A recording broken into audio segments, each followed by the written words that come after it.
Oke pemirsa Metro TV Lampung, kita akan bahas trending topik apa saja yang ada di 3 platform Lampung Pos lainnya. Di antaranya lampos.co, Lampung Pos ID, dan juga Saya Radio 100 FM. Kita mulai Mbak Cici dari lampos.co. Oke, trending topik yang pertama ada oknum ASN Inspektorat Lampung Timur terkena OTT diduga kerap praskades. Dan yang kedua, 2 anak COVID-19 di Bandar Lampung tertular dari ibunya. Yang berikutnya, positif COVID-19 di Lampung tembus 201 orang.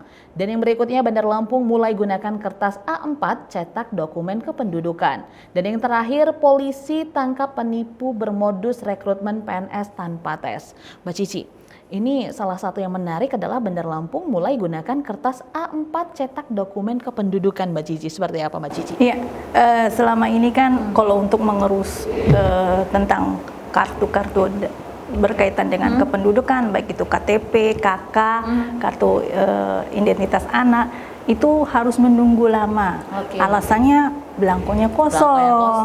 Ya. Itu sampai KTP sampai setahun lebih ya karena belangko kosong.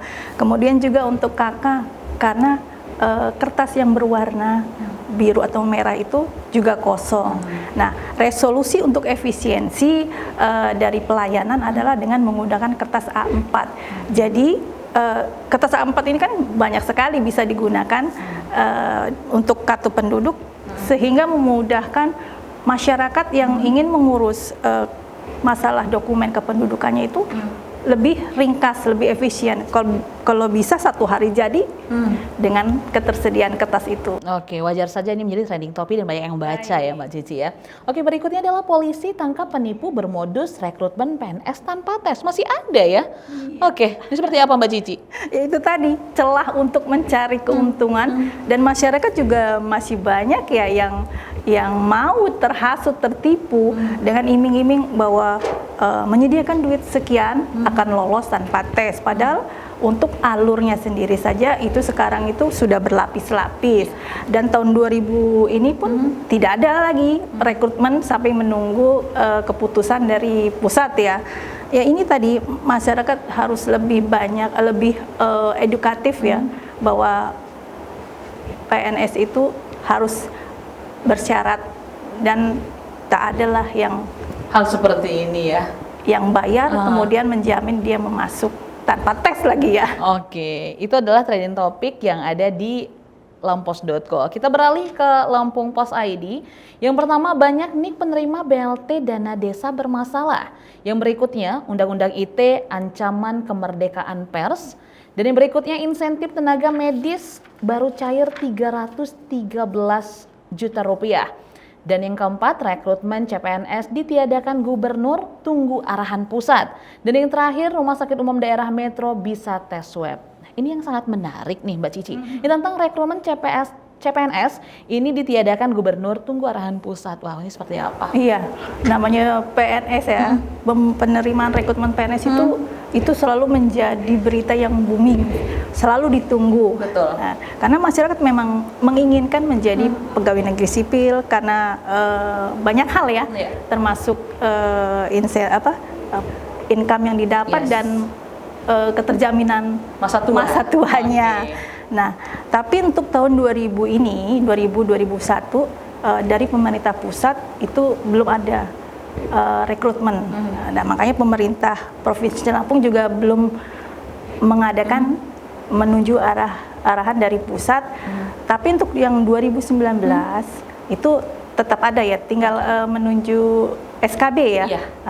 Jadi dari 7.000 porsi yang tersedia untuk Provinsi Lampung, yang tersedia sekitar separuhnya atau 3.000-an gitu. Nah, ini akan menunggu mungkin akhir bulan ini ada seleksi SKB-nya. Oke, yang berikutnya menjadi trending topik di Lampung Pos ID ya Mbak Cici. Ini banyak nik penerima BLT dana desa bermasalah. Ini seperti apa Mbak Cici? Iya, ini terjadi di Lampung Selatan ya.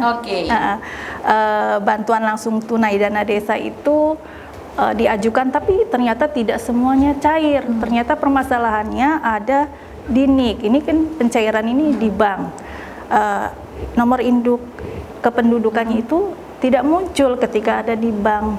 Begitu disinkronisasikan ke Disduk Capil setempat, ternyata tidak bermasalah. Nah, ini memang harus ada sinkronisasi tentang data yang ada di pihak bank dengan data di Disdukcapil supaya apa? Supaya masyarakat penerima tidak menjadi korban. Oke, kita beralih untuk trending topik yang ada di Sai Radio 100 FM. Yang pertama adalah vokalis band Kasabian Tom Megan, itu Hengkang. Dan berikutnya bersama El Matu, Anji rilis single baru. Dan yang ketiga, tak lagi diblokir Telkom, Netflix janji perbanyak film-film Indonesia. Dan bioskop di Jakarta sudah boleh beroperasi. Dan yang terakhir, Indie Party rilis single sepeda terinspirasi fenomena di masyarakat, Mbak Cici. Oke, ini yang sangat menarik karena sudah lama juga tutup bioskop ya. Bioskop di Jakarta sudah boleh beroperasi. Ini seperti apa, Mbak Cici? Iya. Sejak ada pandemi, yaitu dari bulan Maret ya, sampai sekarang. Itu beberapa bioskop, tempat hiburan memang tidak beroperasi. Nah, tapi dengan adanya memasuki new normal di Jakarta terutama, sekarang mulai beroperasi. Sejak tanggal 6 Juli itu sudah diperkenankan untuk beroperasi, tapi tetap dengan protokol kesehatan. Itu keutamaannya. Seperti apa misalnya penonton atau pengunjung membeli tiketnya secara online, pembayarannya juga ya. Jadi tidak transaksi secara langsung.